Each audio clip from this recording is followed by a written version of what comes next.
बिस्मिल्लाहिर्रहमानिर्रहीम, अस्सलामुअलैकुम। पाकिस्तान मॉर्निंग में आपको खुशामदीद कहेंगे। मैं हूँ आपकी मेज़बान इशाल अदनान और मैं हूँ मोहम्मद जुनैद हलीम। गुड मॉर्निंग, सुबह खैर। उम्मीद करते हैं और दुआ करते हैं कि आपकी सुबह खैरियत से गुजर रही हो। आज सबसे पहले प्रोग्राम में बात कर लेते हैं स्विंग के सुल्तान की, और हमारे दिलों के बहुत करीब हैं, उनको लोग बहुत चाहते हैं, लेकिन अफसोसनाक बात यह है कि उनके खुदा न खास्ता दुनिया से कूच कर जाने की र्यूमर्स उड़ाई गई, जिस पर उनका बड़ा सख्त रद्द-ए-अमल आया। बिल्कुल जी, पाकिस्तान के साबिक टेस्ट कप्तान और स्विंग के बादशाह कहलाने वाले अजीम ऑलराउंडर वसीम अकरम ने अपने इंतकाल के हवाले से फैलाई जाने वाली जो अफवाहें थी उसके ऊपर शदीद रद्द-ए-अमल देते हुए उन्होंने एक पैगाम जारी किया सोशल मीडिया पर, और फिर उसमें उन्होंने आड़े हाथों लिया। उन्होंने कहा कि ये झूठी खबरें हैं और मुझसे पूछा जा रहा है कि आप जिंदा हैं या नहीं।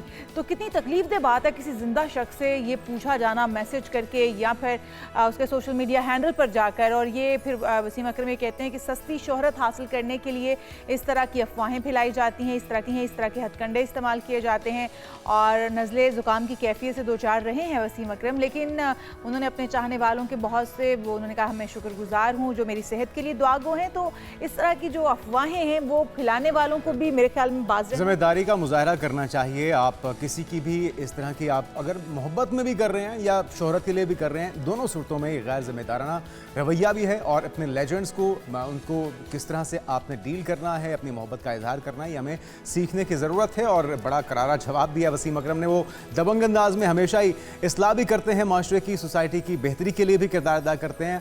और इस मौके पर जब उनके खुदा न खास्ता इंतकाल की खबर सामने आई तो उन्होंने बताया कि ऐसा कोई मामला नहीं है।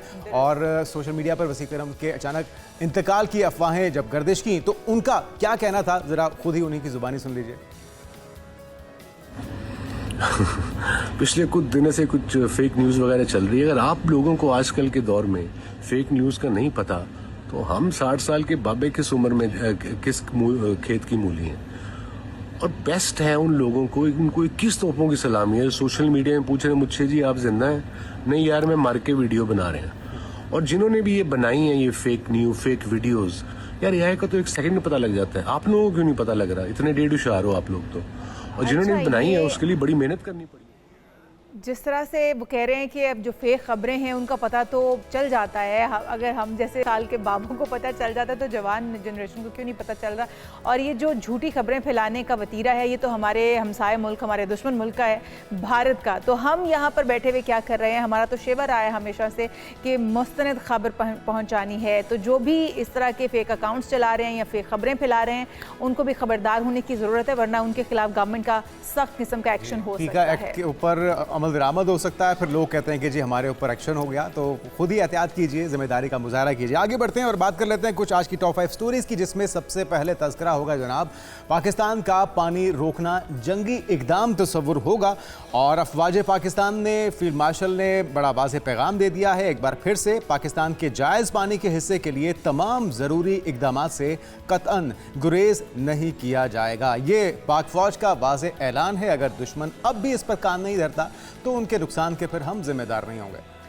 जी हाँ, और उसके बाद बात करेंगे हमास का गाज़ा में 20 साल हुकूमत ख़त्म करने का ऐलान। गाज़ा का मुस्तकबिल अब क्या होगा? गाज़ा के इख्तियारात टेक्नोक्रेट कमेटी के सपोर्ट कर दिए गए हैं। और गाज़ा के अंदर अब क्या होने जा रहा है हमास के हुकूमत छोड़ने के बाद, इस पर भी तफसील से जायज़ा लेंगे। और फिर बात होगी ट्रंप के बयानात की। ईरान में हुकूमत की तब्दीली नहीं, मुआहिदा तरजीह है, ये कह रहे हैं डोनाल्ड ट्रंप अब। और वो ये भी कहते हैं कि अगर ईरान ने मुआहिदा कर लिया तो ठीक, वरना उसका काम तमाम कर देंगे। ट्रंप ने एक बार फिर से धमकी भी दे दी है, लेकिन हम देख रहे हैं कि एक तवील अरसे से डोनाल्ड ट्रंप की धमकियों का सिलसिला जारी है। और अब बल्कि काफ़ी अरसे से ईरान ने भी इसको संजीदा लेना छोड़ दिया है। तो इसके असरात क्या होंगे, इस पर बात करेंगे।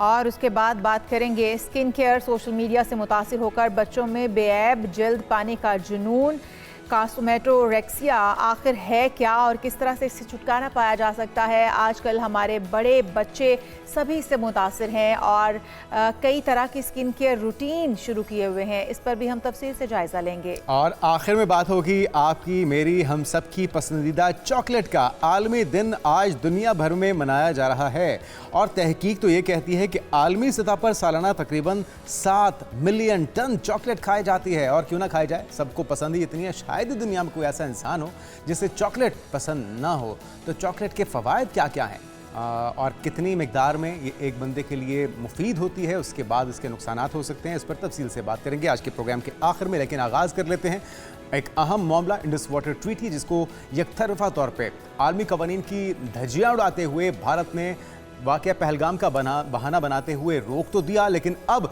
बड़ी शिद्दत के साथ तनकीद हो रही है। पाकिस्तान की तरफ से इसको अपनी रेड लाइन करार दे दिया गया है और 6 दहाइयों से ज़ायद अरसे तक सिंतास मुआहिदा दुनिया में सरहद पार दरियाओं की तकसीम से मुतल्लिक़ कामयाब तरीन और पायदार बैनुल-अक़वामी मुआहिदों में शुमार भी किया जाता है। और ये मुआहिदा न सिर्फ पाकिस्तान और भारत के दरमियान आबी ताउन की बुनियाद रहा, बल्कि पाकिस्तान के जो आबी वसाइल की मनसूबाबंदी है, ज़राई तरक्की है, तवानाई के निज़ाम की तश्कील है, उस सब में भी कलीदी किरदार अदा करता रहा है। तो मुआहिदे के तहत मगरबी दरियाओं के पानी की मुसलसल और काबिल जो पेशरुई फ्राहमी है, उसको पाकिस्तान को दुनिया के सबसे बड़े मरबूत आबपाशी निज़ाम में तस्वुर किया जाता है। तो इंडस बेसिन इरीगेशन सिस्टम जो है उसकी तामीर और तोसी का मौका फ्राहम किया। लेकिन अब जो भारत है जिसका वतीरा ही ये है कि पाकिस्तान को तंग किया जाए, पाकिस्तान के अमन को सबूताज किया जाए, वो कोई ना कोई हथियार ढूंढ ही लेता है और इस बार उसने हथियार ढूंढा है पानी का, आबी हथियार है। इस पर बात करने के लिए colonel retired Asad Mahmood senior तज्जियाकार हमारे साथ मौजूद हैं। ब्रिगेडियर रिटायर्ड इशफाक सीनियर तज्जियाकार भी हमारे साथ मौजूद होंगे। कर्नल साहब से पहले मैं आ जाऊँगी। कर्नल साहब, जिस तरह से हम देख भी रहे हैं कि भारत ने एक बार नहीं कई बार ये शरारत की है, कभी वो डैम बनाना शुरू कर देता है और कभी पाकिस्तान का पानी वैसे ही बंद कर दिया जाता है और कभी पानी ज़्यादा हो जाने की वजह से पाकिस्तान की तरफ उसका रुख कर दिया जाता है और पानी ज़्यादा खोल दिया जाता है, जिसकी वजह से हमारे तमाम जो इलाके हैं, हमारे जो देहात हैं, वो ज़ेर आब आते रहे, हमारे शहर ज़ेर आब आते रहे। और अभी इस मौके पर पानी बंद कर दिया जाना, जबकि एक बड़ी कन्वेंशन होने जा रही है अक़वाम मुत्तहिदा के तहत, जो मुत्तहिदा हालिया वाटर कन्वेंशन है, जिसमें बहुत सारे ममालिक शामिल होंगे और जिसमें उन्हें पाबंद किया जाना है कि वो माहौलियाती तब्दीलियों से निमटते हुए जो पानी की तकसीम है उसको मुनज़्ज़म और मरबूत बनाएं। ऐसी सिचुएशन में भारत का ये तरीक़ाकार इस्तेमाल करना, एक बार फिर से आबी हथियार के तौर पर इस्तेमाल करना, इसको क्या समझते हैं? ये वक्त का तयन करके भारत ने ये शरारत की है, किस मकसद के तहत ये शरारत की गई है? बिस्मिल्लाहिर्रहमानिर्रहीम, बहुत शुक्रिया आपका। देखें ना, इंडिया से तो आप, और स्पेशली अगर नरेंद्र मोदी की बात करें, बीजेपी की या आरएसएस की बात करें, तो उनसे कोई किसी बेहतरी की तवक्को तो पाकिस्तान नहीं रख सकता। And that is the reason कि आप देखें कि अगर उनके यहाँ कोई टेररिस्ट अटैक किसी तरह का भी होता है, लाइक एक टेररिस्ट अटैक हुआ पिछले साल, उसका उन्होंने बहाना बना के उन्होंने कहा जी कि ये जो मुआहिदा था इसको, अच्छा मोदी को अगर आपने देखा होगा इससे पहले की स्टेटमेंट भी हैं, तो हर वो चीज़ जिसके अंदर पाकिस्तान के साथ अगर इंडिया का कोई मुआहिदा था तो उसको नरेंद्र मोदी या उसकी पार्टी हमेशा तनकीद का निशाना बनाते थे। और इवन ये कैंपेन आप कह सकते हैं कि नरेंद्र मोदी ने ऑलमोस्ट 2016 के अंदर ये शुरू की थी। That was there in his mind के हाँ ये इसका सिलसिला उसने एक लिहाज से करना है। अच्छा, ये भी आप बिल्कुल ठीक कहती हैं कि ये जो इंडस वाटर ट्रीटी है उसके अंदर अगर देखा जाए तो मगरबी और मशरकी दरिया आते थे। जो 3 मशरकी दरिया थे वो तो जाते थे इंडिया की तरफ, उसका वो पानी हर तरह से इस्तेमाल कर सकता था। लाइकवाइज 3 दरिया पाकिस्तान के साथ आते थे, यानी इंडस रिवर हो गया, इसके बाद झेलम है और फिर आपका चनाब आ जाता है। इसका पानी जो है वो 100% पाकिस्तान इस्तेमाल कर सकता था। एंड और ये वादा भी मैं समझता हूँ कि ऑलमोस्ट 65 साल तक ये चला और बहुत इंतहाई कामयाबी के साथ मैं समझता हूँ कि इस पे हर तरह से एक लिहाज से अमल किया गया। लेकिन वो कहते हैं ना कि आपको दुआ ये करनी चाहिए कि आपका कोई पड़ोसी ऐसा हो कि जिससे आपको खैर की तवक्को रखते हुए। अनफॉर्चुनेटली इंडिया के ऊपर और एक तरह की ये उनकी बेबसी भी तो है कर्नल साहब के, जब बराह रास्त जंग से कुछ हासिल नहीं कर पाया बल्कि हमेशा मुंह की खानी पड़ी, तो फिर 25 करोड़ आवाम को उस चीज़ का जिसको कहते हैं कि बदला लेने के लिए एक तो प्रोपेगेंडे का उनके पास टूल है बॉलीवुड के ज़रिए, गोदी मीडिया के ज़रिए। लेकिन ये जो मामला है इंडस वाटर ट्रीटी को वायलेट करने का, जिसमें 3 बड़े आबी ज़खायर हैं, 6 बैराज हैं, 12 इसमें रास्ता नहरें, 3 करोड़ एकड़ से ज़ायद रकबे को ये सैराब करता है, 90% से ज़ायद ग़िज़ाई पैदावार की बुनियाद है ये। तो ये इतना बड़ा जो जुर्म जिसका इर्तिकाब मोदी गवर्नमेंट कर रही है, क्या सिर्फ मजम्मत से काम चल जाएगा या अमली तौर पे भी दुनिया को देखना होगा, शटअप कॉल देनी होगी? आई बिलीव कि इसको ना पाकिस्तान में मेरा ख्याल है इसको इंतहाई सीरियस तरीके से पाकिस्तान की हुकूमत और ओवरऑल उसके जो ज़ोमा है उन्होंने एक लिहाज से इसको लिया है। और ये आप ये नहीं कह सकते कि पाकिस्तान ने किसी सूरत के अंदर भी इसको दरगुजर कर दिया हो, because we can not afford इसको हम ये कहें कि नहीं हम इसको इग्नोर कर सकते हैं, वाइट सो बिकॉज इसके बगैर तो आप ये कह सकते हैं बिल्कुल कि अगर पानी वहाँ से रुकता है तो वो आपको बड़ी मसले हैं, और नेचुरली आपकी जो इवन ज़मीनें हैं, आपकी जो नहरें हैं, वो बड़ी हद तक आप कह सकते हैं कि खुश्कसाली का शिकार हो सकते हैं। और उसी के साथ फिर लिंक करके आपकी चाहे ग़िज़ाइयत की बात करते हैं, आपकी वाटर सिक्योरिटी की बात करते हैं, आपकी एनर्जी की सारी जिस तरीके से चीज़ें जुड़ी हुई हैं वो इफ़ेक्ट होने जा रही हैं। और मैं ये बिलीव करता हूँ कि इसके अंदर कोई दो राय एक लिहाज से नहीं हो सकती कि अगर आप ही जा रही है देख लें, और उसी के साथ आपकी जो हुकूमत है, और चाहे आप चीफ ऑफ आर्मी स्टाफ की बात करते हैं, आप अपने प्राइम मिनिस्टर की बात करें, वज़ीर दफ़ा की बात करें, उन्होंने जिस तरह के बयान दिए, उन्होंने कहा जी कि नहीं अगर ये पानी रोकते हैं तो बेसिकली एक आबी जंग है, और उसके अंदर अमली तौर पे अगर देखा जाए तो बयान तो बड़े वाजे हैं, चाहे हमारी सियासी क़यादत हो या अस्करी क़यादत हो, अमली तौर पे हमारे पास ऑप्शंस क्या हैं। एक तो हम ये एक कन्वेंशन जिस तरह से हो रहा है, इस तरह के हम पाकिस्तान के अंदर भी हमने सेमिनार मुनक़िद किया, गैर मुल्की मंदूबीन भी थे, सेलिब्रिटीज़ भी थी, ये एक तरीक़ाकार तो इख्तियार किया जा रहा है। दूसरी ऑप्शन जो इंतहाई इक़दामात हैं उसमें मुमकिन तौर पे हम क्या कर सकते हैं, क्योंकि हमने माजी में ये भी देखा कि एक मिसाइल गिराने की बात हुई कि अगर आपने डैम बनाना है तो बनाइए, 10 साल लगा के अरबों रुपए लगा के हमारा एक मिसाइल जाएगा और उसके ऊपर खर्चे उड़ा देगा। तो क्या अमली तौर पे भी ये ऑप्शन पाकिस्तान की तरफ से अपनाई जा सकती है, क्योंकि बहरहाल ये हमारी लाइफलाइन तो है। बिल्कुल, मैं समझता हूँ कि इस ऑप्शन के ऊपर जाना पड़ेगा, लेकिन इससे हट के मेरा ख्याल है हमें बहुत कुछ एक लिहाज से करने की ज़रूरत है। आपने इससे पहले भी आप समझते हैं कि इसके गारंटर कौन था, वर्ल्ड जी। सर्टली आपने उस लेवल पे इसको रेज करना है। अच्छा, फिर आप ये देखें ना, आपका जो इंडस वाटर ट्रीटी एग्जिस्ट करता है, तो उसी के साथ आपके जो इंडस वाटर कमिश्नर्स थे, एक उस हद तक आपने इसको लेके चलना था। कोई इस तरह का मामला होते तो उसको उन्होंने तय करना था। कोई ऐसा कोई तस्फिया तलब कोई चीज़ होती तो उसको एक लिहाज से करते। लेकिन देखे ना, ये तो तस्फिया तलब से बात एक लिहाज से आगे चली गई है कि वो पानी जो कि पाकिस्तान के अंदर आना चाहिए, जो पाकिस्तान का राइट बनता था, उसको उन्होंने एक लिहाज से डिस्टर्ब कर दिया है। रावी के ऊपर देखें, रावी तो बिल्कुल आपका खुश्क हो गया है। वाई? बिकॉज ये तो इवन यूनाइटेड नेशन के चार्टर के अंदर मौजूद है कि अगर जो अपर रिवराइन है और उसके नीचे जो लोअर रिवराइन होता है, किसी सूरत के अंदर भी अपर रिवराइन से जो पानी नीचे आ रहा होता है उसको कोई रोक नहीं सकता।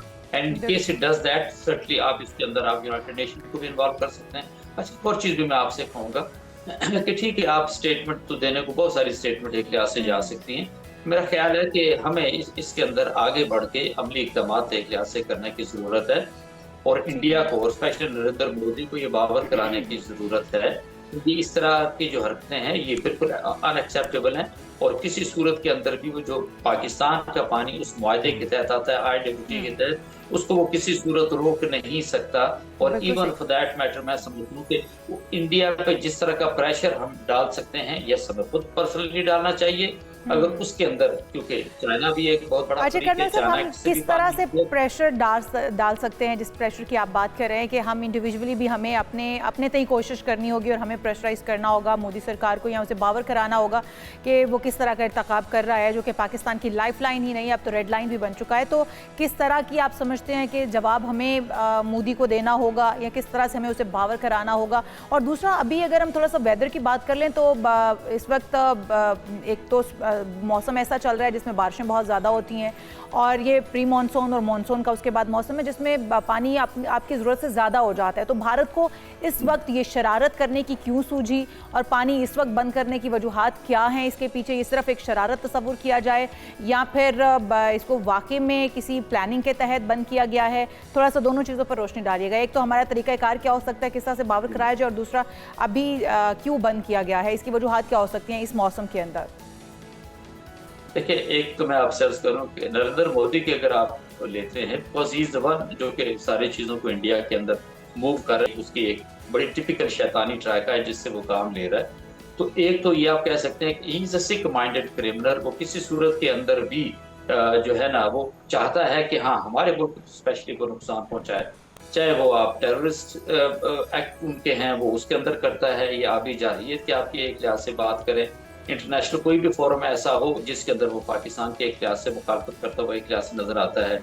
ये टेररिज्म को जो देख रहे हैं आप, इवन बलूचिस्तान के अंदर, KP के अंदर, तो इसके पीछे तो आप सर्टली आपको इंडिया नजर आता है। तो इसके बावजूद भी आप उससे कि पाकिस्तान ने जो मेरा ख्याल अब तक का जो रास्ता चुना है बहुत हद तक एक तरह से तहम्मुल का मुजाहरा किया है। दैट इज द रीजन कि अब यहाँ से जो स्टेटमेंट्स जा रही हैं सर्टली वो जिसको कहते हैं they are fully loaded statements, because इसके अलावा आप कोई चारा रहा है कोई नहीं गया। और मेरा ख्याल है ये इट्स नॉट ओनली इंडिया बल्कि पूरी दुनिया को भी पता है कि पाकिस्तान के अगर ओके हम आर्मी चीफ की भी बात करते हैं, फील्ड मार्शल की बात करते हैं, तो he doesn't give any statement for this sake of statement because he means it. And likewise आपकी अपनी जो हुकूमत है वो भी उसी तरीके से एक लिहाज से उन स्टेटमेंट्स को एक लिहाज से इंडोर्स करती है। तो मैं ये जरूर समझता हूँ कि आपने कहा कि अच्छा इसको सारी चीजों को कैसे लेके चलना चाहिए, प्रेशर कैसे आप डालते हैं। देखिए ना, आपने अपनी फजाई हदूद जो है वो इंडिया के ऊपर एक लिहाज से बंद कर दी है। आप देखें ना what is actually happening there in India से सैकड़ों नहीं हजारों फ्लाइट्स लेने की जाती थी उनके यहाँ, अब उनको इतना डिटूवर करना पड़ता है। तो सर्टली एक तो ये उनको प्रॉब्लम एक लिहाज से आ रही है and they feel Indian airline के थ्रू कि हाँ वो हीट उनको महसूस हुई है कि नहीं ये चीजें ऐसी नहीं है। और ये मेरा ख्याल है कि जो इंडियन लीडरशिप है और उनके जो लोग हैं उनको रियलाइज करने की जरूरत है कि इस तरह की टेंशन, इस तरह के इकदाम और जिसके अंदर पूरी दुनिया ये वर्ल्ड बैंक को देखने गारंटर के तौर के ऊपर है, इस तरह का वन साइडेड वो किसी सूरत में ना कर सकते हैं। ये तमाम टू पाकिस्तान और इस्तेमाल करने चाहिए और पाकिस्तान कर भी रहा है। अच्छा, लास्ट जो कॉन्फ्रेंस हुई पाकिस्तान में उसमें जो चाइनीज़ तज्जियाकार है विक्टर गाओ, उनकी ये तजवीज़ थी कर्नल साहब कि इसमें चाइना को भी, इंडस वाटर ट्रीटी में चाइना को भी शामिल कर लेना चाहिए, क्योंकि जिस तरह से पाकिस्तान डिपेंडेंट है भारत पे और लो रिब्रांड कंट्री होने के नाते, उसी तरह से भारत डिपेंडेंट है चाइना पे। अगर कोई इस तरह की जारियत भारत दिखाएगा तो फिर चाइना का एक डर या खौफ होगा कि चाइना उनका पानी भी रोक सकता है। तो आप क्या समझते हैं, ये तजवीज़ कितनी कारआमद है?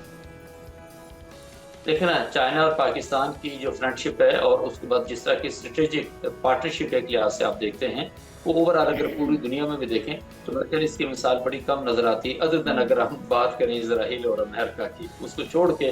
तो मैं ये समझता हूँ कि अगर ये स्टेटमेंट आई है ना इस्लामाबाद के अंदर, yes it is I know it, तो आप ये जरूर देखिए कि जब कोई स्टेटमेंट इस तरह की आती है, कोई आइडिया आता है, तो इसका मतलब है कि इससे पहले उस पर काफी सारा काम हो चुका होता है। एंड आई बिलीव कि ये इस चीज़ का चाइना को भी रियलाइजेशन है कि इंडिया की तरफ से ये बहुत ज़्यादा जो है बदयानती कह लें और सख्त इस तरह का इकदाम है कि इन केस अगर कोई ये खराब होता है तो सर्टली ये मुंतई के ऊपर एक लिहाज से पूरे परिवार के ऊपर एक लिहाज से होगी। मेरा ख्याल है इसमें मुझे कोई राय देने में आर नहीं है कि इंडिया को ये बड़ा सोच समझ के कोई डिसीजन लेने की जरूरत है। इस जो पाकिस्तान का पानी है उसको खत्म करना, उसको आना चाहिए पाकिस्तान की तरफ, जो पाकिस्तान का राइट बनता है, इसको किसी सूरत भी आप वायलेट नहीं कर सकते। And China two is actually on board out से, और बिल्कुल ठीक कहा है चाइना ने कि भाई अगर ये ऐसी कोई चीज आती है तो I am very much important player of everything in this reason.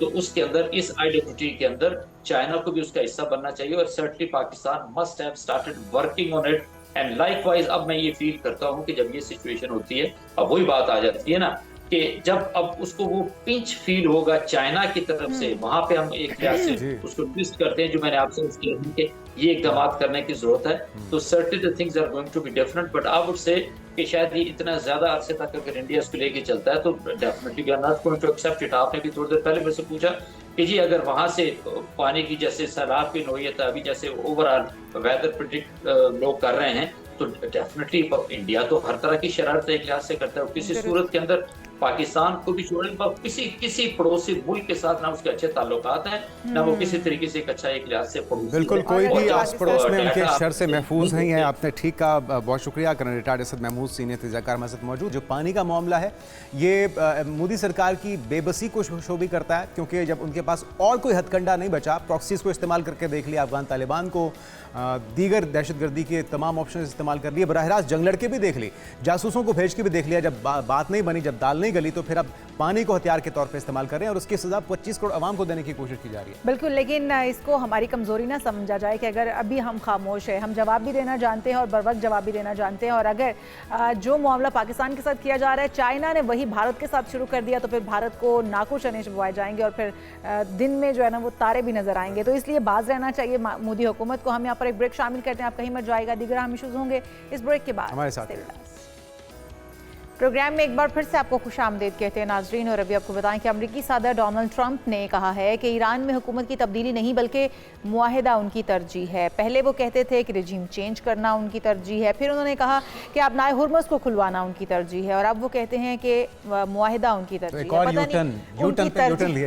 बिल्कुल पता नहीं उनकी तरजीह है क्या। डोनाल्ड ट्रंप ने एक बार फिर अमरीकी फुटबॉलर के हक में भी बात की और वो कहते हैं कि अमरीका के बेहतरीन फुटबॉलर को मैदान से यूं बाहर कर देना गैर मुनसिफाना फैसला था, क्योंकि उसने कोई फाउल प्ले नहीं किया है। और बहुत सारी ऐसी चीज़ें वो बोलते रहते हैं, बहुत सारे ऐसे बयानात वो देते रहते हैं, और फिर वो बहुत सारी जंगों का भी हवाला देते हैं। तो पाकिस्तान और इंडिया की जंग का भी हवाला उन्होंने एक बार फिर से ये तो अच्छी बात वो करते हैं, वाहिद अच्छी बात वो यही करते हैं। लेकिन ये जो फीफा के अंदर अपने खिलाड़ी को वापस शामिल करवाना है, इसके ऊपर उनके ऊपर बड़ी तनकीद हो रही है कि अमेरिका अपना असर रसूख दिखा रहा है और फीफा जो है उनके सामने सरेंडर कर गया। लेकिन ये मजमूई तौर पे जो एक बार फिर से धमकियां भी दी जा रही हैं इस पर, और गज़ा के अंदर एक बड़ी डेवलपमेंट हुई है नाज़रीन कि वहाँ पर हमास ने दस्तबरदारी का फैसला कर लिया है। गज़ा में अमन के लिए बड़ी पेशरफ्त, हमास ने अपनी 20 साला हुकूमत ख़त्म करने का ऐलान कर दिया। तो इन तमाम मामलात पर बात करते हैं। डॉक्टर शाज़िया अनवर चीमा साहबा हमारे आलमी अमूर, और अशफाक हसन साहब भी हमें कुछ देर में ज्वाइन करेंगे। डॉक्टर साहब आपको वेलकम कहेंगे पाकिस्तान मॉर्निंग में।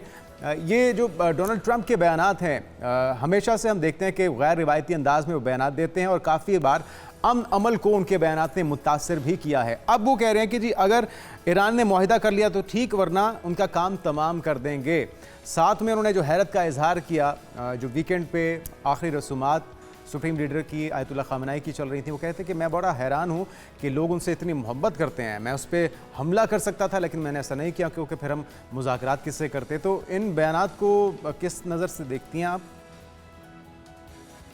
देखिए, अगर इसको इम्पार्शियल नज़र से देखा जाए और ये भूल जाया जाए कि वो एक बहुत बड़ी ताकत के, एक सुपर पावर के प्रेसिडेंट हैं, तो आपको ऐसे लगेगा जैसे दो बच्चियां जो हैं वो प्राइमरी स्कूल के अंदर लड़ रही हैं और खेल के दौरान जो है वो एक दूसरे से ये बहस कर रही हैं कि अगर ये नहीं तो पूरा बोर्ड जो है वो उलट दिया जाएगा, खेल को बिगाड़ दिया जाएगा, वगैरह वगैरह। बहुत इमेच्योर हैं, ये हमारी मिजरी है, ये हमारा अनफॉर्चुनेटनेस है कि हम जो हैं इसको इस तरह से जो है वो कैसे इसको लेके चल सकते हैं और किस तरह से इसके साथ जो है आगे निगोसिएशंस पे चल सकते हैं। जहाँ तक उनका ये बयान है कि अगर निगोसिएशंस नहीं की तो मैं जो है ईरान को दोबारा से तबाह बर्बाद कर दूंगा, तो ईरान तो आपको 14 पॉइंट्स दे चुका है, उन 14 पॉइंट्स पे ही तो बात करना आपको प्रॉब्लम लगा हुआ है।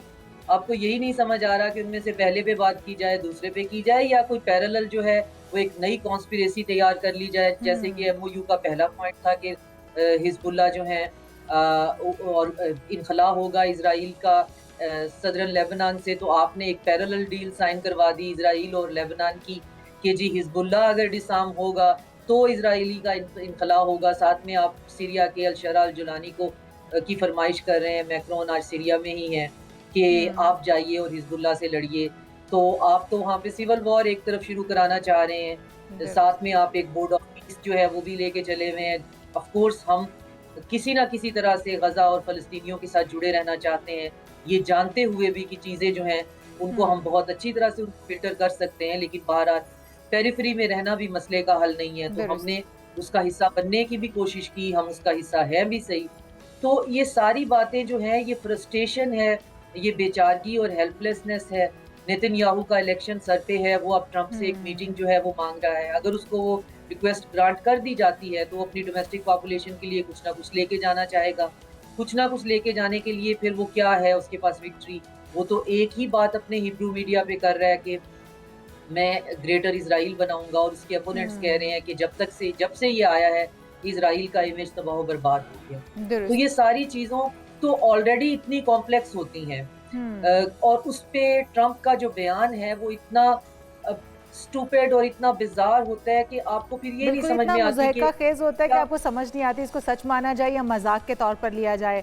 लेकिन शाजिया साहिबा, अगर हम थोड़ा सा देखें इस पूरे तनाजुर के अंदर, तो एक तो डोनाल्ड ट्रंप का वैसे तो बयानात उनके ऐसे ही लगते हैं दीवाने के ख्वाब जैसे कि ईरान को मैं ख़त्म कर दूंगा, ईरान को मैं हस्ती से नेस्तनाबूद कर दूंगा, इस तरह के बयानात तो वो देते आ रहे हैं, और जो कि अब बिल्कुल उनका पागलपना लगता है। ईरान ने अपने आप को सस्टेन किया और जिस तरह से उसने अपनी पावर को शो किया है और जिस तरह से आखिरी रसूमात की भी हम बात कर रहे हैं, जिस अंदाज में उन्होंने की है और पूरी दुनिया को उन्होंने वहाँ पर इकट्ठा कर लिया है। 100 से ज़ायद मंदूबीन वहाँ पर मौजूद थे ममालिक के, और जितना बड़ा उन्होंने ये एक इवेंट रखा है, इससे तो उनकी ताकत, पावर और उनकी विक्ट्री जो है वो शो होती है। अगर अब मुज़ाकरात की बात हम करें, इन तमाम बयानात को एक साइड पर रखते हुए, वैसे तो ये कोशिश है नेतन्याहू की, या डोनाल्ड ट्रंप खुद भी कोशिश करते हैं कि ये किसी तरह कामयाब ना हो जाएं कई मुज़ाकरात, लेकिन अभी जो मुज़ाकरात की बात हो रही है 11 जुलाई को वो होने जा रहे हैं इस्लामाबाद के अंदर, एक बार फिर से बैठक बैठने जा रही है। आप कितनी पुरुमीद हैं?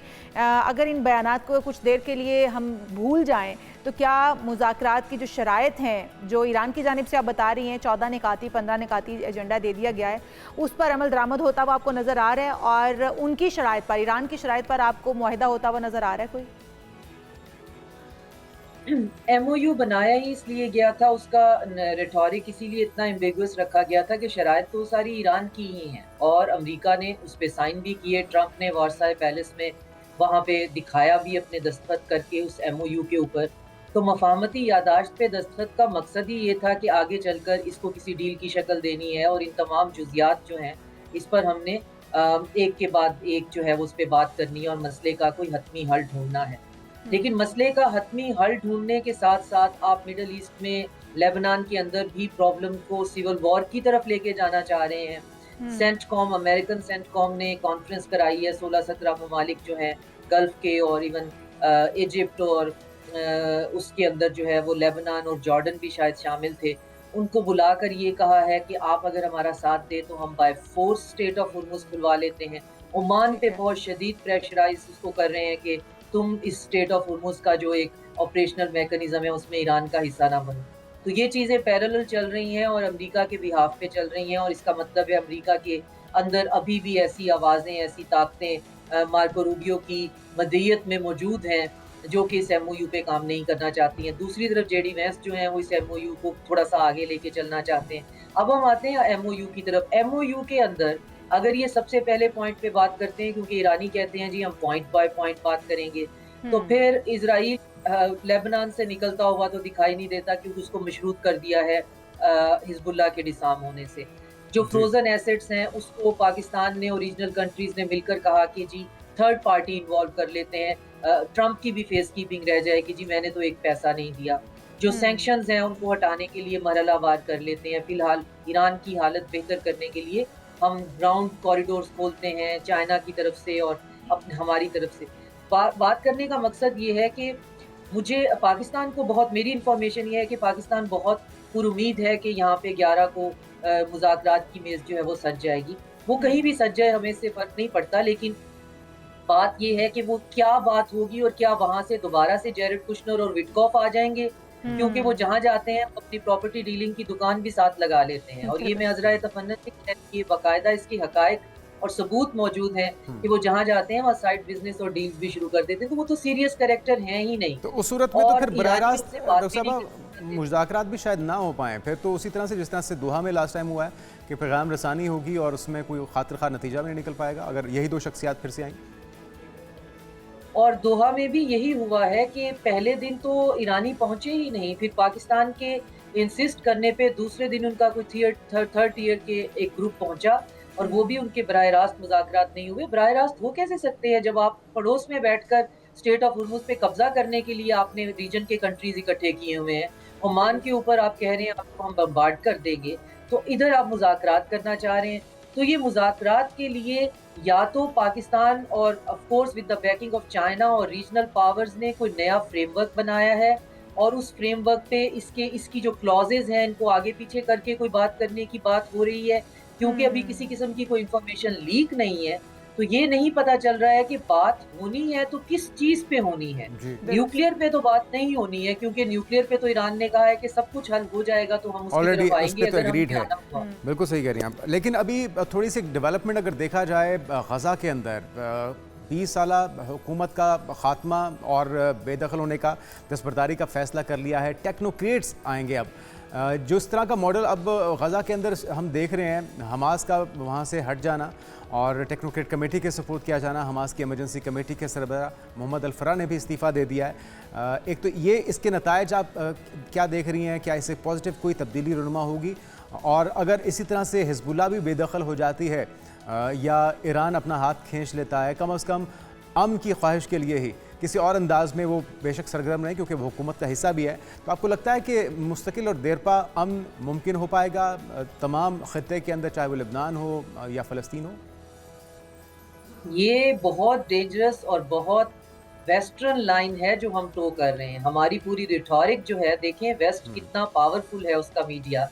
हमारी पूरी गुफ्तगू का ताना बाना जो है वो अल्टीमेटली उस पॉइंट पे आ गया ना कि सुकून हो जाएगा अगर हिजबुल्लाह डिसाम हो जाए, सुकून हो जाएगा, अमन हो जाएगा अगर हमास डिसाम हो जाए और बैक फुटिंग पे चला जाए। ऐसा कभी नहीं होगा। हिजबुल्लाह का वजूद ही जो है उसके बनने का मकसद ही सदर लेबनान में सेंट्रल लेबनीज गवर्नमेंट का बहुत कमज़ोर होना, हिफाजत की ताकत का ना रखना और इजराइल का वहाँ पे बार बार आना और आके वहाँ पे उनके जो गांव हैं और उनके जो सेटलमेंट्स हैं उनको तबाह बर्बाद करना। तो हिजबुल्लाह जो है उसका बीज तो निकला ही वहाँ से है। और हमास अगर खुद को डिसाम करते हैं तो कौन सी थर्ड पार्टी आकर उनको वहाँ पे सुकून लाने वाली है? ये वेस्टर्न साउंड है जो इको करेगी, जो हम भी करेंगे, लेकिन ये मसले का हल नहीं है। मेरा ख्याल है कि हिजबुल्लाह तो खैर बिल्कुल डिसाम नहीं होंगे और ये दोनों एक पॉलिटिकल पावर है, दोनों का एक इलेक्टोरल मैंडेट है। हमास इलेक्शन जीतकर जो है वो हुकूमत में आए हुए थी। अगर उन्होंने फिलहाल डिसाम होने की तो बात ही नहीं की, वो अपनी पॉलिटिकल जो ड्यूटीज हैं उसको डिसॉल्व कर रहे हैं। और वो जो बोर्ड ऑफ पीस के अंडर एक मैनेजमेंट बनी थी उसको अली शाह नाम के बंदे का जो बहुत ही शेडी सा कैरेक्टर है, तो अब देखना ये है कि इसके पीछे कौन है। अगर तो इसके पीछे ग्लोबल साउथ के कंट्रीज हैं, उसके पीछे वही ब्लॉक है जो, जैसा कि मैं कहती हूँ, हम इस रीजन के अंदर कोई फ्रेमवर्क बना रहे हैं। अगर तो ये इस खिचड़ी पकने के पीछे फिर दोबारा हम ही हैं और चाइना है, तो फिर तो इसका कोई खातिर खा नतीजा निकलता हुआ और इसका कोई मंतक भी समझ में आएगी। वरना हमास जो है वो वहां से सीन से आउट हो जाए तो अच्छा, इस दौरान भी हम देख रहे हैं 24 घंटे के अंदर 5 फ़लस्तीनी शहीद हो चुके हैं, काफ़ी ज़ख्मी हैं। हमले तो फिर भी नहीं रुक रहे। अगर हमास को ही डिसाम करना या डिसफंक्शनल करना या फिर उनसे हुकूमत वापस लेना ही मकसद था, तो फिर तो अब तक ये बम्बार्डमेंट तो रुक जानी चाहिए थी। फिर अब शहादतें क्यों?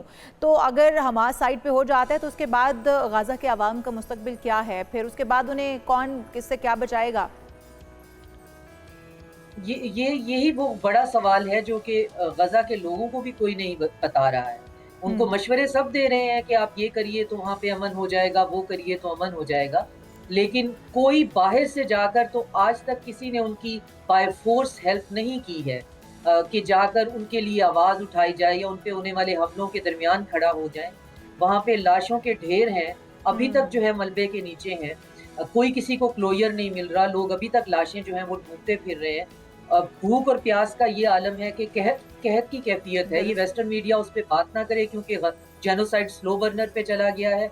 तो उस सूरत हाल में हमास ने जहां इतना कुछ बर्दाश्त कर लिया है, तो अभी वो जो डिसीजन ले रहे हैं, यकीनन उसके अंदर जो है कोई ना कोई बात ऐसी जरूर है कि उनके पास एक फ्रेमवर्क उनको प्रोवाइड कर दिया गया है और कहीं ना कहीं से कोई गारंटी है। और इसके ताने बाने चाइना में पिछले साल होने वाले तमाम फलस्तीनी फ्रैक्शंस की मीटिंग जो है उससे मैं मिलते हुए देखती हूँ, क्योंकि चाइना की नॉन इंटरवेंशन पॉलिसी है, वो सामने आते नहीं है, लेकिन इसमें कोई ना कोई ठोस मदद उनके पास है जिस पे वो इतना बड़ा फैसला ले रहे हैं। बिल्कुल, और ये मामला जो है वो बिल्कुल सही कह रही हैं आप। और अगर यही फैसला होना है तो इसकी कौन कौन सी जमात है जो इसको सपोर्ट कर रही है और ताने बाने कहाँ जाकर मिलते हैं। शादी साहिबा भी और हम सब भी इसी चीज़ के ऊपर बात कर रहे हैं कि इसके बाद फिर अब गाज़ा के अवाम का क्या बनेगा। बहुत सारे ऐसे मामला हैं जो कि अभी भी गौरतलब हैं, लेकिन हम यहाँ पर ब्रेक चाहेंगे। बहुत शुक्रिया, हमारे साथ शाजिया नरचीमा साहिबा माहिर आलमी अमूर मौजूद थी। बड़े खूबसूरत तज्जिया। ब्रेक शामिल करते हैं, आप कहीं मर जाएगा। दीगर हम इश्यूज होंगे इस ब्रेक के बाद।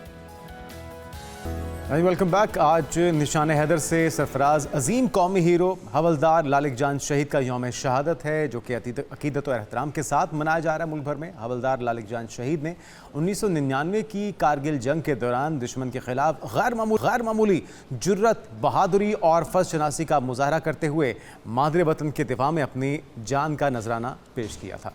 शदीद गोलाबारी और इंतहाई दुश्वार हालात के बावजूद उन्होंने अपनी पोस्ट का दिफा किया और दुश्मन के मुतअद्दिद हमले नाकाम बनाए, यहाँ तक कि जामे शहादत नोश किया। और उनकी बेमिसाल कुर्बानी, आज़म, हुब्बुल वतनी और पेशा वराना सलाहियत के एतराफ़ में हुकूमत पाकिस्तान ने उन्हें मुल्क के आला तरीन अस्करी एजाज़ निशान हैदर से नवाजा और यौम शहादत के मौके पर मुल्क भर में उनकी खिदमात और कुर्बानी को खिराज अकीदत पेश किया जाता है और आज भी उन्हें याद किया जा रहा है, जबकि अवाम और मुसल्लह अफवाज इस अहद की तजदीद कर रहे हैं कि वतन अजीज़ के दिफा, सलामती और खुद मुख्तारी के लिए किसी भी कुर्बानी से दरेग नहीं किया जाएगा। बिल्कुल। और हवलदार लालिक जान शहीद की लाजवाल कुर्बानी आने वाली जो हमारी जनरेशन्स हैं, जो नस्लें हैं, उनके लिए बहादुरी, वफादारी और वतन से मोहब्बत की रोशन मिसाल भी तो है, जो हमेशा कौम के दिलों में ज़िंदा रहेगी। और ये एक सपूत नहीं, ऐसे दर्जनों सैकड़ों सपूत हैं जो कि अपनी जानों के नजराने पेश कर चुके हैं। और दौलत जो हमारी जनरेशन्स हैं, आने वाली नस्लें हैं, उन्हें हौसला मिलता है, उन्हें हिम्मत मिलती है और उन्हें एक जज्बा, एक मकसद मिलता है कि इस मुल्क के दिफा के लिए वो अपनी जान भी कुर्बान कर दें, तो इसमें कोई मलाल नहीं। बिल्कुल जी। यहाँ पर एक ब्रेक शामिल करते हैं, आप कहीं मत जाइएगा, दीगर हम इश्यूज होंगे इस ब्रेक के बाद। Stay with us. Welcome back. और बहुत ही दिलचस्प मामला है। हर इंसान ये चाहता है कि वो कम उम्र नज़र आए। सोशल मीडिया के बढ़ते हुए असर रसूख में कम उम्र बच्चों और नौ उम्रों में खूबसूरती और बेऐब जल्द हासिल करने की ख्वाहिश को गैर मामूली हद तक बढ़ा दिया है, जो कि एक अलार्मिंग सूरत हाल अब इख्तियार कर चुका। और इसके नतीजे में कॉस्मेटिकोरेक्सिया जैसा रुझान जन्म दे रहा है। ये टर्म सुनने में नई भी महसूस होती है, लेकिन इसके जो असरात हैं वो बहुत ही तबाहकुन हो सकते हैं, ख़ास तौर पे हमारी यंग जनरेशन, हमारे बच्चों और बच्चियों के लिए। क्या बिल्कुल। और हमारे बच्चे जिस फोबिया का शिकार हो रहे हैं कि हमें ग्लास स्किन चाहिए, हमें कोरियन स्किन चाहिए और हमें बिल्कुल फ्लॉलेस स्किन चाहिए, ये वही टर्म जो है उन बच्चों पर सूट करती है, क्योंकि हमारी छोटे बच्चों को तो इसकी ज़रूरत नहीं होती इतनी कॉस्मेटिक्स की या इस तरह के सीरम्स की, लेकिन वो 9 उम्री में ही उन चीज़ों का इस्तेमाल शुरू कर देते हैं। बहुत सारे इन्फ्लुएंसर्स को देखकर, इश्तिहारात को देखकर, यहाँ पे मार्केट में अवेलेबल एंटी एजिंग सीरम्स और केमिकल वाली मेडिसिन्स को या जो क्रीम है उनको देखकर। लेकिन हमें अपने बच्चों को इससे महफूज रखना है, कहीं वो वक्त से पहले इन चीज़ों का इस्तेमाल करके अपनी स्किन को खूबसूरत बनाने के चक्कर में बर्बाद ना कर बैठें। और बहुत सारे आजकल कोलेजन पाउडर्स भी निकल आए हैं, बहुत सारी एंटी एजिंग क्रीमें भी निकल आई हैं। तो आज हम सब पर बात करेंगे। हमारे साथ डॉक्टर दाऊद काजी, एंटी एजिंग स्पेशलिस्ट यानी क्यू मौजूद हैं। तो वेलकम टू शो कहेंगे डॉक्टर क्यू आपको। और डॉक्टर साहब, आप ही हमारी रहनुमाई कीजिए। हमारे बच्चे जो हैं, हम तो चले इस उम्र में आके थोड़े पॉजेसिव हो गए हैं कि अपनी स्किन का ख्याल करना चाहिए या अपनी स्किन को एंटी एजिंग से बचाना है कि हम कोई 10 साल मज़ीद यंग नज़र आ जाएं। बट जो हमारे बच्चे हैं जिनको अभी ज़रूरत भी नहीं है, या जो फिर अभी शायद 7, 8 साल, 10 साल, 12 साल, 15, 16 साल, 17 साल, वो बच्चे और बच्चियाँ भी अब ऐसे ऐसे हैश केमिकल यूज़ करें अपनी स्किन के ऊपर, जिसमें रेटिनॉइल सीरम है, पता नहीं और कौन कौन से सीरम है, अब मुझे तो इस वक्त नाम भी नहीं याद आ रहे। लेकिन क्या वो सही हैं उनकी स्किन के लिए और उनकी एज के हिसाब से? क्या कहेंगे आप? अस्सलाम वालेकुम। सबसे पहले आप सबको, आपके नाजरीन को इसका जवाब देने से पहले अगर मैं आपको थोड़ा सा डांटूं तो आप माइंड तो नहीं करेंगे? नहीं। अच्छा, ये ऐसा है कि ये we have to change our thinking, हमें अपनी सोच बदलनी होगी। अब वेस्ट में ये कहते हैं कि लाइफ बिगिंस एट 60, तो अभी तो आप खुद बच्चों में आते हो, तो अभी तो आपने गिव अप। हमारे यहाँ उसी के असरात है ना, जो दिख रहा है उसी के असरात हम पे भी आ रहे हैं बहुत ज़्यादा आ रहे हैं। तो हमने ये, मेरे पास बहुत सारे लोग आते हैं, जी मेरी एज इतनी हो गई, आई एम 45, आई एम 50 या फला। देखिए, लाइफ बिगिंस एट 60। अब वो पहले जो कहते थे life begins at 40, so today's 60 is yesterday's 40। आप वेस्ट की किसी लड़की को देखिए, 60 साल की लड़की को, वो आपको नज़र आएगी जैसे यहाँ की 16 साल की लड़की होती है। हमारे यहाँ मसला ये है कि एक लड़की की शादी 18-19 साल में हो गई, 20, 24, 25 तक उसके कोई 3-4 बच्चे हो गए, अब वो खाला बन जाती है, वो गिव अप कर देती है, न बालों को, न कपड़ों को, न अपने वेट को, न। अच्छा, अगर करना भी चाहे बेचारी, कुछ लड़कियां ऐसी हैं जो करना चाहती हैं, अपना जिस्म, अपना वेट बरकरार, फ़र्ज़ करें वॉक करना चाहती हैं या जिम जाना चाहती हैं, विमेन जिम हैं, लेकिन उसके हस्बैंड कहते क्यों जा रही हो, मतलब अब मैंने शादी कर ली, अब किसके लिए तैयार हो रही हो? वो कहती है मैं आपके लिए और नहीं, मेरे लिए करने की कोई ज़रूरत नहीं है। तो ये इस वजह से वो रोल, माँ का रोल, फिर नानी का रोल, उसका इस्तेमाल कर लेते हैं कि बस खाने बनाओ, पराठे बनाओ, फला करो, इस तरीके से। हमें ये सोच चेंज करनी है कि 60, 70 ईयर्स, 90 ईयर्स ओल्ड गर्ल ठीक है जी, तो वो लड़की होती है, ये आपने करना है। अब आ जाते हैं बच्चों की तरफ। बच्चों में लामहला ये चीज़ आ रही है, कॉस्मेटिकोरेक्सिया जो है, ये एक अभी इसे ऑफिशियली मेंटल हेल्थ प्रॉब्लम करार नहीं दिया गया है, लेकिन हो सकती है। लेकिन इस पे बहुत ज़्यादा वो हो रही है। पाकिस्तान में मैं ये कर रहे हैं, आज हमारा पहला प्रोग्राम होगा क्योंकि किसी ने आज तक डिस्कस नहीं किया होगा। इसमें यह है कि छोटे बच्चे जो है ना, वो आजकल बहुत ज़्यादा, अगर आपने देखा होगा कि टिकटॉक, इंस्टाग्राम और ये जो सोशल मीडिया के प्लेटफॉर्म्स हैं, इन पे ये फ्लॉलेस नज़र आना चाहते हैं। जो इन्फ्लुएंसर्स हैं या जिन इन्फ्लुएंसर्स को मेडिकल कॉस्मेटिकल और जो फार्मास्यूटिकल इंडस्ट्रीज इस्तेमाल कर रही हैं एज मॉडल्स या ये वो, अच्छा, उनको वो आगे करके या वो आगे जिस तरह फिल्टर्स वगैरह लगा के जिस तरीके से वो करते हैं, तो उनकी वजह से इनमें ये आ जाती है कि जी मेरी फ्लॉलेस स्किन हो, जैसे उन्होंने कहा कि फ्लॉलेस स्किन होनी चाहिए, हमारी कोई जिट्स नहीं होनी चाहिए, हमारा कोई वो, हाँ, पिंपल नहीं हो, किसी किस्म की कोई चीज़, छोटा सा कोई पिंपल होगा वो बाहर ही नहीं जाएंगे, पेरेंट्स के साथ भी बात नहीं करेंगे, फंक्शन में नहीं जाएंगे, फर्ज करें किसी कज़न की शादी उसमें नहीं, मेरा तो ये सब इधर देख रहे हैं, मेरे इसको देख रहे होते, वो उसको तोड़ेगी या तोड़ेगा। अब तो लड़के और लड़की की फ़र्क नहीं रहा। सब इंसानी जिबलत में भी तो है। अगर आप कोई इस तरह के कॉम्प्लेक्स का शिकार हो जाते हैं, जब चेहरे पे कोई ना कोई खुदा न खास्ता कोई ऐसे स्कार हो, या उसके लिए फिर किया क्या जाए? देखिए, स्कार होना असल में एक ये चीज़ है कि स्कार हो तो उसको हटाया जा सकता है। वो तो एक एक्सीडेंट हुआ, कुछ हुआ, अब स्कार बन गया या कुछ हो गया, कोई मेडिकल बीमारी हुई। अब कुछ चीज़ें ऐसी हैं कि अब आप एज वाइज है, एज वाइज अब एक्नी का कोई दाना निकल आया, कोई जिट वगैरह कोई निकल आया, तो अब उसको तोड़ने से आपकी स्किन जो है ना स्कार्ड होगी, उसको आप तोड़ेंगे तो उसकी वजह से अब वो, अगर आपको, अब क्या होता है, महफिल में जा रहे हैं आप उसको देख रहे हो, कहते हैं देखो अब वो अपनी माँ के साथ है, भाई देखो सब मेरी इसको देखा, हालांकि किसी को क्या पड़ी होती है, उसी को लग रहा है कि सब उसकी तरफ। तो ये वो जहनी तौर पे एंजाइटी का शिकार होते हैं, डिप्रेशन का शिकार होते हैं, लोनलीनेस का शिकार होते हैं। फिर वो GRWM एक चीज़ है जो गेट रेडी विद मी, वो जो टिकटॉक वगैरह के लिए वो करते हैं, अब वो उसके कॉम्प्लेक्सेस का शिकार होते हैं। ये छोटी छोटी चीज़ें लेके आखिर वो फिर मेंटल हेल्थ की प्रॉब्लम शुरू हो जाती है, क्योंकि इनकी ऑब्सेशन हो जाती है कि मैं ऐसे ना हूँ, अब अम्मी ने बुलाया खाना खा लो, नहीं मैंने नहीं खाना, वो स्नैपी हो जाती हैं, चिड़चिड़े हो जाते हैं। डॉक्टर साहब, आपकी बातों से ये लग रहा है कि हमें बच्चों को कॉस्मेटिक्स का नॉलेज देने से बेहतर है, या उनकी ट्रीटमेंट्स या उनको इस तरफ लाने से बेहतर है उनकी ब्रेन जो है वो डेवलपमेंट थोड़ी करें, या उनको ये सिखाएं, या उनको ये समझाएं, उनको इतनी अवेयरनेस दें, या उनको इतना कॉन्फिडेंस दें कि वो जैसे भी हैं वो बहुत खूबसूरत हैं, बहुत अच्छे हैं, और ताकि वो कॉन्फिडेंटली कहीं पर भी मूव कर सकें, उन्हें ये कॉम्प्लेक्स ना रहे कि हम अच्छे नहीं लग रहे, हमारी पर्सनैलिटी जो है वो अच्छी नहीं लग रही। तो कॉस्मेटिक्स से ज़्यादा बेहतर ये है असल में इन दोनों को हम इकट्ठा करते हैं। शायद दूसरे वाले से मैं बहुत ज़्यादा आपके इत्तेफाक करता हूँ।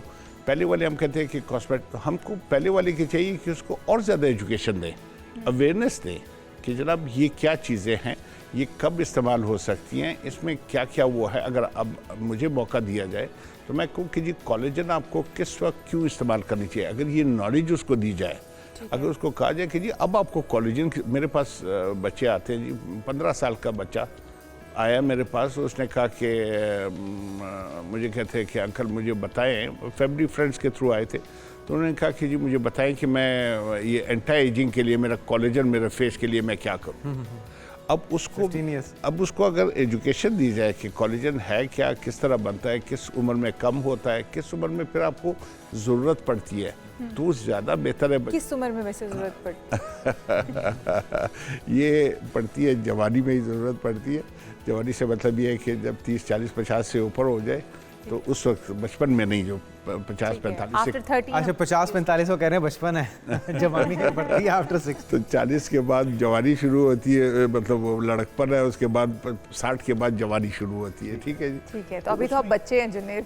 वो तो बच्चे हैं, लेकिन इस माइंडसेट को कैसे चेंज करें? डॉक्टर साहब, आप जो बातें कर रहे हैं सुनने में तो हमें तो बहुत अच्छी लग रही है, क्योंकि आपने हमें बच्चा बना दिया और हमसे जो बड़े हैं उनको आपने जवान कह दिया। लेकिन इस माइंडसेट को चेंज करने के लिए किस किस को किरदार अदा करना होगा? क्योंकि जो ब्रांड्स हैं, बड़े बड़े मल्टीनेशनल कंपनीज हैं, वो इसी चीज़ को तो बेचती हैं, वो तो बल्कि चाहते हैं कि पैदा होते ही बच्चा उनके कॉस्मेटिक्स को इस्तेमाल करना शुरू कर दे, तो उसके पीछे इन्वेस्टमेंट बहुत बढ़ी है। हम किस तरह से उनका सबसे बड़ा किरदार आपका है, आप दोनों जो है ना, आपका किरदार सबसे ज़्यादा मीडिया का। आप अवेयरनेस देते हैं, आप लेक्चर्स अरेंज कर सकते हैं, आपके पास आते हैं, आप हर वक्त बता सकते हैं कि जी यंग के लिए क्या होना चाहिए। अब कुछ लड़कियां हैं, फ़र्ज़ करें एक लड़की 60 साल की है, उसकी थोड़ी सी स्किन सैगिंग हो जाती है, फलाह हो जाती है, तो वो भी हम ये कह सकते हैं। अब तो देखिए ना, मैं I am into stem cells, I am in regenerative medicine, तो हम एज न सिर्फ एंटी एजिंग के आप नज़र आए, वी डू एज रिवर्सल, यानी जो आपकी बॉडी, जो आपका सेल, जो आपके सेल के अंदर माइटोकॉन्ड्रिया है, that is 20 years old rather than 90 years old। अब एक 90 years old गर्ल आप मुझे दे दें, अब साइंस में ये प्रोविज़न आ गई है, साइंटिफिकली एविडेंस, कि उसको एज को रिवर्स किया जा सकता है। तो 90 years old गर्ल को 20 years old गर्ल बनाया जा सकता है, और इवन अब नेक्स्ट 2 साल में इंशाल्लाह, 1.5-2 साल में ये कमर्शियली अवेलेबल होगा। अच्छा, ये जो मानूर बलोच हैं, हमारे बड़ों का क्रश थी, हमारा क्रश, फिर उसके बाद हमारे बच्चों का भी क्रश बन गई हुई हैं। ये कौन सी ऐसी चीज़ खा रही हैं, लगा रही हैं कि उनके ऊपर किसी किस्म की एजिंग हमें नज़र नहीं आती? अच्छा, अगर बलोच है फिर तो मेरी कज़न ही हुई, तो मैं नहीं जानता, मैं देख लूँगा गूगल। नवासे नवासियाँ हैं उनके। अच्छा। और यंगेस्ट नानी तस्वुर की जा रही हैं, वो मेरे ख्याल में कुछ 60-70 एज होगी उनकी अराउंड। देखिए, खूबसूरत नज़र आना, चाहा जाना, ये हर एक की ख्वाहिश है, ये हमारी जिबल्लत है, ये हमारी नेचर है, हमारी इंस्टिंक्ट्स में शामिल है। इवन जानवरों में, अगर हम एक बिल्ली का बच्चा लें, आप उसे प्यार करें और मैं उसे जूती मारूं, तो वो वहाँ से आप उसे छोड़े उनकी तरफ भाग के जाएगा, मेरी तरफ नहीं आएगा। तो ये इंसान की जिबल्लत है, और हम में तो ज़्यादा ही है, चाहा जाना, खूबसूरत नजर आना, और इसके लिए करने चाहिए आप प्रॉपर लोगों से। अब हम आ गए हैं, एंटी एजिंग में हैं, हमारे पास रोज़ाना लोग आ रहे हैं, उनको हम उनकी एज, उनके जो कोमॉर्बिड फैक्टर्स हैं, उनकी लाइफस्टाइल है, उन सब के मुताबिक हम होलिस्टिक उनको वो देते हैं। जिसको स्टेम सेल्स की ज़रूरत है उसको स्टेम सेल्स भी देते हैं। लेकिन आप ये एहतियात करें कि इस वक्त पाकिस्तान में इसका बहुत बड़ा फ्रॉड चल रहा है, स्टेम सेल्स का और एक्सोसोम्स वगैरह का, तो ऑथेंटिक नहीं है चीज़ें। अगर आप गलत चीज़ें इस्तेमाल करेंगे, उसके कॉन्सिक्वेंसेस भी आपको। सब अगर आप थोड़ी सी रहनुमाई भी कर सकें कि ऑथेंटिक है जिसके पास आप जा रहे हैं, ये ट्रीटमेंट आप करवा रहे हैं, उसकी निशानी क्या होगी, कितना जेब पे भारी है, प्रोसेस क्या है, कोई इंजेक्शन होते हैं, कितनी देर में प्रोसेस कंप्लीट हो जाता है? देखिए, इस वक्त पाकिस्तान में 2 जगहों से ही स्पेशल जो स्टेम सेल्स हो रहे हैं, वो भी मखसूस लिहाज से हो रहे हैं। बाकी जो मार्केट में कहते हैं कि जी हम अमेरिका से मंगवा रहे हैं, कोरिया से मंगवा रहे हैं स्टेम सेल, ये सारा झूठ है। You can not transport stem cells, ठीक है जी, वो ट्रांसपोर्ट नहीं होते। हाँ, अब इसमें 1000 किस्म की चीज़ें होती हैं।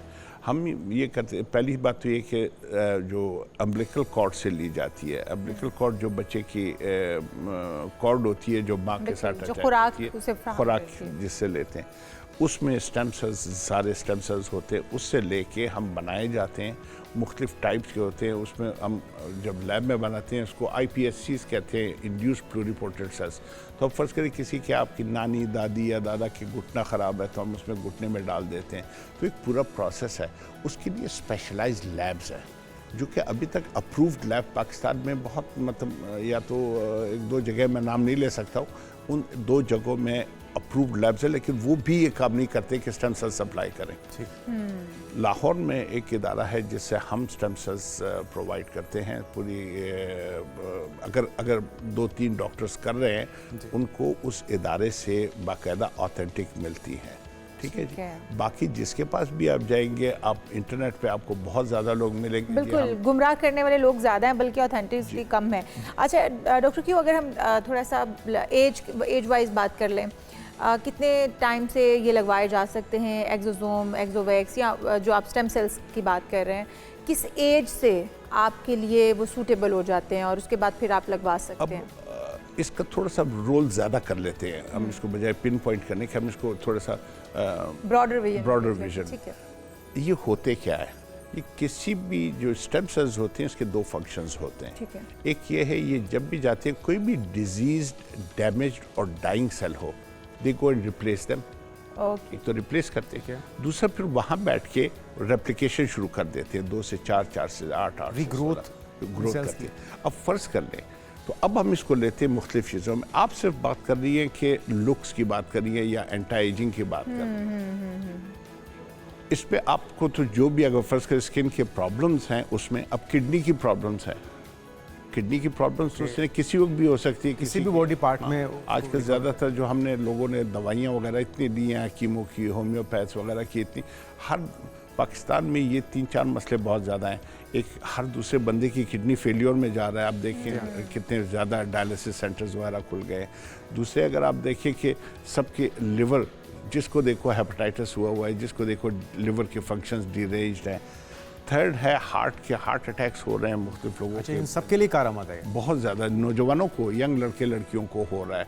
आप सोच सकती है कि 18 साल लड़के को हार्ट अटैक हो। बिल्कुल। फिर उसके बाद आ जाती है स्ट्रोक्स, अजीब अजीब तरीक़ों से ब्लड प्रेशर और स्ट्रोक्स की वो हो रहे हैं। और एक और चीज़ के मैदे, इनके जो स्टमक है ना जी, वो तकरीबन डिस्ट्रॉय हो चुकी है। और स्टमक इज़ योर लाइफ।